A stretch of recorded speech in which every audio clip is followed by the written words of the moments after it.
Jai Hind. So we have a country called Pakistan, our neighbor and a permanent shadow threat, a hub of terrorists and illegal activities. Every other country has $1 million business, but this nation has $1 million army. So Pakistan Army is considered to be the biggest business conglomerate.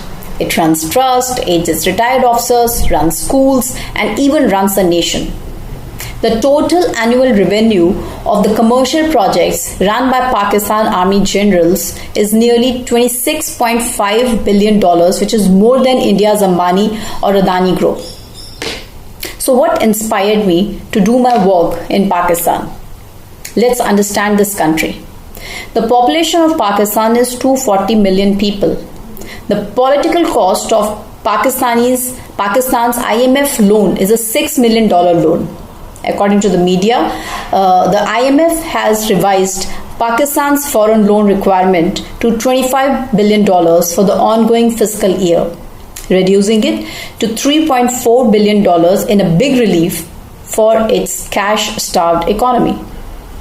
Pakistan has also taken bilateral loans from UAE, Saudi Arabia and China for $9.2 billion. They are barely left in foreign reserves. Their inflation is 24%. The currency is on a free fall and has fallen 32% against the US dollar. One of the major reasons for this downfall is their political greed. Before 2018, the party artificially kept the value of currency strong and they spent $7 billion in this effort to keep its currency overvalued.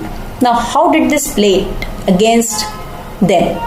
Please understand, when a currency is strong, the trading partners will think twice about whether it's worth spending money on your products and services. So the value that they intend to draw from their money will drop, which will adversely affect the trading and exports. Imports rise because the same amount of money can buy same amount of stuff, because inflation does not affect imports. From 2015 to 2018, exports dropped from 10.6% to 8.5% of the GDP, and the imports rose from 17% to 19% of the GDP. The oil prices also climbed in 2022 as there was a policy change in oil due to supply shock and the lingering effect of COVID. The rest of the nations increased petrol prices, and so the government of Pakistan also recommended raising the petrol prices. But Imran Khan, in order to appease voters, decided to cut the prices. Now this came with a cost of 250 billion Pakistani rupees in subsidy. Then Pakistan brought this scheme of China's BRI to build ports and infrastructure. It ended up borrowing $30 billion from China. But China is smarter than Pakistan. It ensured that Pakistan didn't get benefited in any way. It brought its own labor, even material, and the local economy of Pakistan could never grow. America also warned Pakistan in 2019 and reminded them of the dues of payments and the strings attached to it during the repayment. And then finally, in mid-2022, the floods ravaged Pakistan. The crops were destroyed. Without cotton, the textile industry also came to standstill with an unemployment of 10 million people. Wheat was also affected, and the country had to import basic food items. The government officials estimated at least $30 billion of reconstruction cost and economic damage, which was equivalent to about 10% of GDP.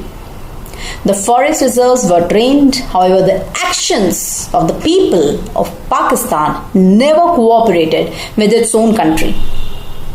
Interestingly, the rich are still importing luxury cars. According to open sources, Pakistan spends $1.2 billion on these imports. Pakistan didn't care about their economy. The people of Pakistan didn't care about the economy. Even Pakistanis living in Middle East and in other nations were not remitting. So these international inflows are a saving grace when the currency depreciates of their homeland. People send more money to their country in crisis. Like if they send $1, they get 250 Pakistani rupees instead of just 200 Pakistani rupees, and such inflows adds on to the forex reserves of the country. Now these remittances contribute to 8.5% of economy. But in December 2022, the inflows fell to a 31-month low. As written in Al Jazeera, remittances sent home by Pakistanis working abroad fell to $27 billion for the fiscal year 2023 compared with $31.3 billion a year earlier. Why? Their own people didn't care about their own nation or economy. And since formal channels like banks, money agencies took a hefty cut, people turned to Hawala network to initiate transfers. Pakistan lost big time and could never build the castle of foreign reserves. Pakistan might expect a miracle to cure its expenses and increase its revenue, but it is less likely. Pakistan has at least asked the loan 23 times from IMF for funding and to strengthen their economy. But they have always failed miserably. It's a failed state and will make the lives of their own people miserable as they are planning to raise prices of basic items like ghee, tobacco products and fuel to meet the conditions of IMF. They even have proposed to increase the GST. I would also like to add on my personal experience of last year. I was approached by a few people through LinkedIn for my professional work. Now, on their status of their LinkedIn profile, the location as mentioned was San Francisco, Toronto, etc. We had a meeting, and then this team was of young girls and boys of Pakistan. In a brief interaction, they openly told me that they are from Pakistan and they haven't updated their location as Pakistan because then nobody would even initiate meeting or any kind of professional collaboration in their work or public business. So that's the state of the affairs of this country. Of course, I also didn't give my work to them, but then the reality of Pakistan comes to limelight from all of such kind of instances. Now, I'm not finishing this video after narrating the saga of this poor Pakistan. It has more to it because it is our neighbor. This video is not at all about talking about the state of poverty in Pakistan. It is about how Pakistan is now being used as a puppet in all these wars. Recent news of Pakistan arming Israel against Hamas. An open intelligence source on Twitter, X, claimed that, I quote, Pakistan is the South Asian supplier supplying the 155 mm shells to the state of Israel. The route that Pakistan took to reach Israel was a British Air Force Royal Air Force RRR 666 4x5 flight that flew from Bahrain to Noor Khan, based in Pakistani's garrison town of Rawalpindi, and then from Bahrain it left for Duqm city in Oman to Cyprus allied base, and then from there on the weapons were exported to the state of Israel. So the US helped Pakistan to get IMF bailout, and if Pakistan is getting assistance to take loans, they are doing work of supplier on behalf of America.